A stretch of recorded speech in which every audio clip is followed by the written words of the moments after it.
तुमचं रेशन होऊ शकतं कायमचं बंद जर तुम्ही ही एक गोष्ट केली नाही तर. कोणती हे सांगतो, पण त्याआधी अशाच अपडेटसाठी चॅनल सबस्क्राईब करा. मित्रांनो, आता सर्व योजनांसाठी एक गोष्ट अनिवार्य झाली आहे, ती म्हणजे ई-केवायसी. बाकी योजनांप्रमाणेच रेशन कार्ड ही याला अपवाद नाही. जर तुमची ई-केवायसी पूर्ण नसेल तर तुमचं रेशन कार्डही रद्द होऊ शकतं. आता हे होऊ द्यायचं नसेल तर सगळ्यात आधी तुमची केवायसी पूर्ण आहे का हे एकदा चेक करा. आता ते कसं करायचं असा प्रश्न पडला असेल ना, टेन्शन घेऊ नका मित्रांनो, अगदी सोपं आहे. चला पाहूया.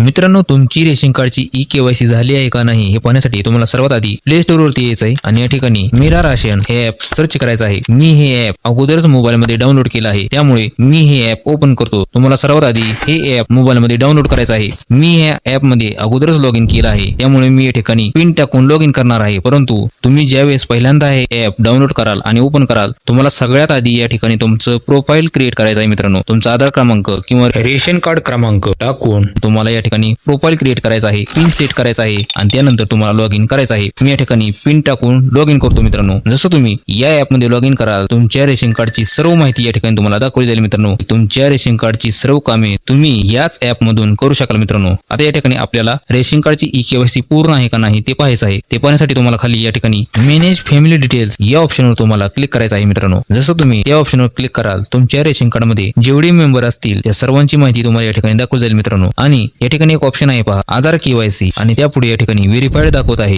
जर तुमच्याही केसमध्ये या ठिकाणी व्हेरीफाईड दाखवत असेल तर मित्रांनो, तुम्हाला काळजी करायचं काही एक कारण नाही, तुमची रेशन कार्ड ई-केवायसी पूर्ण आहे. परंतु मित्रांनो, या ठिकाणी जर तुमच्या केसमध्ये या ठिकाणी पेंडिंग किंवा इनकम्प्लीट दाखवत असेल तर मित्रांनो, तुमची रेशन कार्ड ई-केवायसी अपूर्ण आहे. तुम्हाला सर्वात आधी रेशन कार्डची ई-केवायसी पूर्ण करायची आहे. आता तुम्ही तुमच्या रेशन कार्डची ई-केवायसी कुठे कराल तर मित्रांनो, तुमचा जो काही रेशन दुकानदार आहे त्याच्याकडे तुम्ही ई-केवायसी करू शकता. मित्रांनो, त्यामुळे लवकरात लवकर तुमची ई-केवायसी पूर्ण करून घ्या आणि अशाच महत्त्वाच्या अपडेटसाठी चॅनल सबस्क्राईब करा. धन्यवाद.